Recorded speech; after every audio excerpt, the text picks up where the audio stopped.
Fala, seu aluno, tudo bem? E aí, tranquilo? Tudo bem?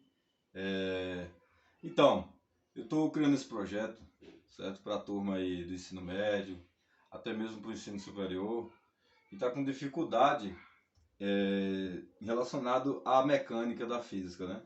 Então, esse é um projeto voltado para os alunos do ensino médio, certo? Os alunos de nível superior que estão querendo começar aí o curso de física, certo? E a gente vai fazer esse mini curso, certo? Estou criando esse mini curso para que vocês possam ter essa base da física e da mecânica, certo? Então, hoje a gente vai começar pela soma das grandezas vetoriais, certo? O que seria a soma das grandezas vetoriais? Bom, antes de mais nada, se você puder aí ajudar o canal, deixando seu like, compartilhando o vídeo, deixe seu comentário aí para novas ideias aí de conteúdo, certo? Para que eu possa analisar e colocar. Perdão. Perdão. Eita, gostou demais. E colocar nesse mini curso, certo? Desde já agradeço a participação. Espero que vocês gostem e curtam aí, compartilhem. Deixe seu like, se inscreva no canal para que você possa para que você possa receber notificações de novos vídeos. Desde já eu quero dizer que serão videoaulas praticamente assíncronas, né? Onde nós não teremos corte nem edição, porque eu não tenho um aparelho tal para estar editando e tal. Então eu vou fazer vídeos direto aí como se fosse live, beleza? Espero que vocês gostem, aprendam e ajudem vocês aí a seguir adiante, ok? Então hoje nós vamos falar sobre a soma de grandezas vetoriais, ok? Como que a gente pode entender a soma de grandezas vetoriais? Bom, imagine que nós temos aqui valores em hora, certo? Valores em hora. Nós temos aqui 0,50 horas mais 2,5 em horas mais, deixa eu ver aqui, valores mais exatos, mais 1,0 horas, certo? Bom, a gente sabe que estamos trabalhando com valores escalares, certo? Que não precisa de uma certa, de uma certa posição ou direção e sentido, que é justamente o que denomina o vetor, né? O vetor, ele é toda aquela reta, certo? Aquela reta que tem uma direção, um sentido e um tamanho, certo? Nesse caso eu estou colocando aqui o sentido para a direita, que é o sentido positivo, ok? Bom, meu apagador é uma camisa mesmo, mas dá para passar o conhecimento, isso não impede. Bom, então se a gente somar esses valores aqui, a gente vai ter aqui, ó, 0,50 mais 2,5, a gente vai ter 3, não é isso?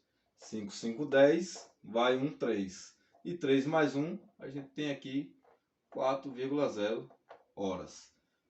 Então perceba que esse valor ele pode ser somado. É um valor escalar, certo? É um valor que somando não faz diferença, porque não nos diz sentido ou direção a que um corpo está se movendo a uma certa direção, certo? Um certo sentido.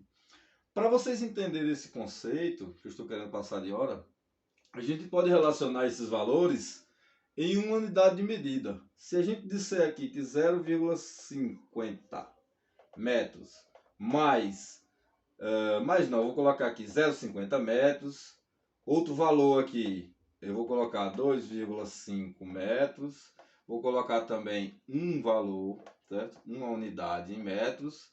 Isso aqui são valores que eu não posso somar. Por quê? Eu não posso dizer que isso aqui é igual a 4 metros, 0,4 metros. Porque quando se trata de vetores, certo? Grandezas vetoriais, existe uma direção, um sentido e um certo tamanho, certo? E um certo tamanho. Ok? Bom, então se a gente precisa de uma direção, um sentido e um tamanho, esses valores aqui, pode existir um entre eles que seja no sentido oposto. E aí é quando a gente está falando de deslocamento, certo? Deslocamento. Ok? Porque se a gente estivesse falando de distância percorrida, perceba a diferença. Falou em deslocamento, é um valor que ele pode crescer e diminuir, certo?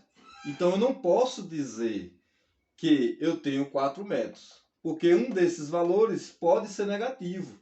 Pode ser um deslocamento no sentido oposto, ok? Então, quando se trata de valores que precisam de direção, de sentido, se está para a direita ou para a esquerda, e tem um certo tamanho, a gente não pode dizer que a soma deles vai me dar uma certa quantidade, ok? Quando a gente está falando de deslocamento. Lembre-se que há diferença entre deslocamento e distância percorrida. Certo? Bom, então, tendo esse conceito, a gente pode começar a entender através de diagramas, certo? De blocos com força sendo aplicadas, certo? E aí, a gente pode trabalhar nesse sentido. Nós temos sentido aqui positivo, só para determinar para vocês, e temos aqui um sentido negativo, ok? Bom, eu vou criar aqui algumas retas, inclusive eu vou até pegar minha régua aqui, minha reguinha, para a gente fazer um negócio, tentar fazer um negócio mais organizado, ok? Então nós temos aqui essa reta, temos essa outra, temos essa outra aqui, certo? Bom, temos essa aqui no sentido para a esquerda, certo? Temos essa no sentido para a direita e essa no sentido para a direita. Vou chamar esse meu módulo, certo? Esse tamanho, essa reta, esse comprimento, vou chamar de vetor A, certo? Lembrando que quando a gente trabalha com vetor, os livros pedem que a gente coloque esse símbolo em uma setinha indicando que é justamente um vetor. E nós temos essa outra aqui, vou chamar de B. E essa no sentido oposto eu vou chamar de C, vetor C. Ok? Bom, a gente vai trabalhar aqui a soma desses vetores de mesma direção. Ok? Bom, se a gente vai somar esses vetores de mesma direção, a gente vai criar um novo vetor. Certo? Então, de acordo com que essas setas estão determinadas, a gente pode dizer que A mais B, por quê? Perceba que B está no mesmo sentido que A. Direção, todos eles estão, né? Ó, na mesma direção horizontal. Nem diagonal, não está inclinado, nem vertical, na mesma direção horizontal, certo? Então, se A e B estão no mesmo sentido, a gente pode dizer que A está somando com B, ok? Certo? Agora C. C está no sentido oposto, é evidente, né? Está no sentido oposto. Então, se C está no sentido oposto, ele está no sentido negativo. Então, eu vou chamar aqui o C, vetor C, de negativo. E isso aqui vai me dar um vetor resultante, que eu vou chamar simplesmente de D. Ok? Então, essa é a ideia. Na soma dos vetores, independente dos sentidos, vai me dar sempre um vetor resultante. Certo? Deu para entender? Espero que sim. Bom, então, compreendendo esse conceito aqui, a gente pode fazer uma aplicação de um exercício. Porque, basicamente, o que eu acabei de ensinar para vocês é o básico do vetor. Você tendo essa noção, você consegue determinar os vetores que existem ou uma força que está sendo aplicada em um corpo, certo?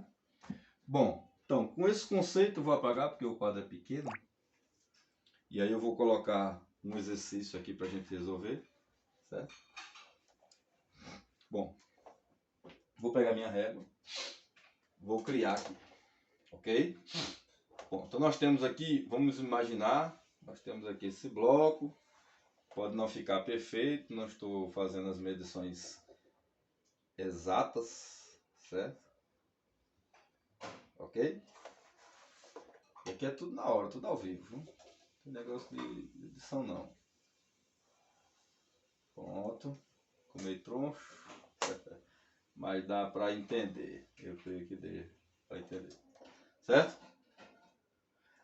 Bom, aqui nós teremos uma força, uma certa força aplicada por esse vetor. Teremos outra força aplicada por esse vetor. E teremos outra força aqui aplicada por esse vetor. Aqui nós teremos também uma força aplicada por esse vetor. Opa. Certo? Bom. Então, nós temos aqui sentido. Temos aqui os outros sentidos. Onde nós vamos determinar... isso aqui é um bloco, certo? Bloco. Onde nós vamos determinar essas forças. Eu vou chamar essa primeira força de força 1, certo? Coloquei a seta, já determinei que é um vetor. Força 2 e força 3. Essa outra força eu vou chamar de força 4, certo? Agora eu vou determinar valores em que estão sendo aplicados nessas forças, ok?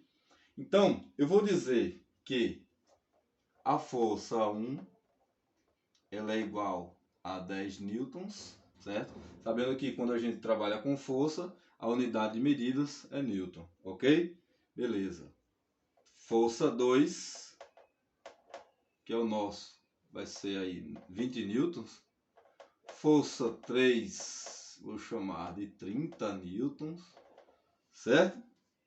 E a força 4, eu vou dizer que a força 4, ela é igual, ela aqui mesmo, força 4, que são vetores, eu vou dizer que a força 4 exerce aí 25 newtons, ok? Agora, o que a questão quer saber, qual é a força resultante que está ocorrendo aí? Qual a força resultante? Qual o sentido em que essa força está, certo? A direção a gente já percebe que ela está na direção horizontal. Agora ela quer saber a força resultante dentre essas forças que estão sendo aplicadas sobre esse bloco. Qual a força resultante e qual o sentido em que essa força está indo, certo? Então, para a gente calcular a força resultante, basta a gente utilizar aquela lógica que a gente fez antes, né? Do A mais B mais C igual a D.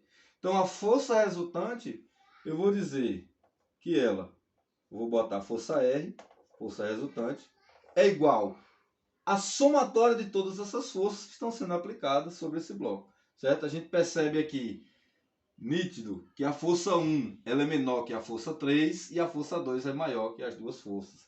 E também percebe que a força 4 está no sentido oposto, certo? Bom, sabendo, analisando esse diagrama, nós temos aqui as forças e agora vamos fazer a soma, certo? Porque dá para a gente fazer essa medição porque existe um sentido, direção e tamanho, né? E a gente fala de módulo, ok? Quando trabalha com vetores, a gente prefere trabalhar com módulos. Quando a gente fala módulos, a gente está dizendo que queremos apenas o tamanho, independente do sinal em que ele esteja, certo? Independente do sentido, a gente quer o tamanho dele. Nunca trabalhamos com o sentido negativo. Os vetores, interessante para a gente é sempre o positivo, ok? Bom, então fazendo a soma de todas essas forças, nós temos a força 1, a força 2 e a força 3 na mesma direção, no mesmo sentido, logo eles estão somando, certo? Estão no mesmo sentido. Então a gente tem aqui a força 1, ok? Mais a força 2, certo? Mais a força 3. Porém, a nossa força 4, ela está no sentido oposto. Se está no sentido oposto, ela está no sentido negativo. Então nós temos aqui o menos F4 no sentido negativo. Como a gente tem os valores, a gente vai apenas substituir para saber a força resultante e qual sentido em que ela está sendo aplicada, ok? Então nós temos aqui a força resultante, certo? Que é igual a nossa força 1, que é 10 newtons, mais a nossa força 2, que é 20 newtons, mais a nossa força 3, 30 newtons, menos a nossa força 4, que é 25 newtons, certo? Bom, resolvendo esse sistema aritmético, nós temos aqui que a força resultante é igual 10 mais 20, 30, com mais 30, 60, menos o nosso 25, ok? E o nosso 60 menos o 25, vou colocar aqui embaixo, nossa força resultante, o R ficou muito grande. Vou colocar aqui que nossa força resultante será igual 60 menos 25, nós vamos ter aí 40 e... nós vamos ter 35, não é isso? Isso. 5, tá, fica 5, menos 2, 3, isso. Nós vamos ter aí 35 newtons de força resultante. O que eu quero que vocês percebam é que o nosso resultado, ele deu positivo. Então, se ele deu positivo, significa que esse bloco ele vai ser puxado no sentido para a direita, sentido positivo, ok? Se esse valor fosse negativo, significa que a força maior aplicada seria no sentido negativo, e aí a gente ia ter uma noção da mecânica, da cinética, da dinâmica desse corpo, que estaria no sentido negativo. Como o sinal foi positivo, a gente entende que esse bloco está em direção aí à direita, certo? Acho que é assim, do lado de cá. Está no sentido aí para a direita. Ele está caminhando aí no sentido para a direita, a força maior. Posso chamar aqui essa reta maior de força resultante. Certo? Então, galera, hoje a gente aprendeu sobre a soma dos vetores de mesma direção, certo? Então, eu acho que por hoje está bom. Para o próximo vídeo a gente já trabalhar aí com soma de vetores perpendiculares, ok? Espero que vocês tenham gostado. Essa foi a primeira aula aí desse mini curso, desse projeto, para fazer a turma aí não se evadir do curso de física, engenharia civil, de química, tal, matemática, até matemática mesmo. Você chega a ter um pouco de conhecimento sobre a física, certo? Então, espero que vocês tenham gostado. Essa foi a aula de hoje. Curta aí, deixe seu like, deixe seu comentário. Ajude o guerreiro aqui a crescer o canal. E espero que eu seja o seu futuro professor de física, certo? Que você fique comigo aí por todo o curso e que você saia diferente como você entrou, certo? Então, obrigado. É só isso. Fique com Deus. Boa sorte. Valeu!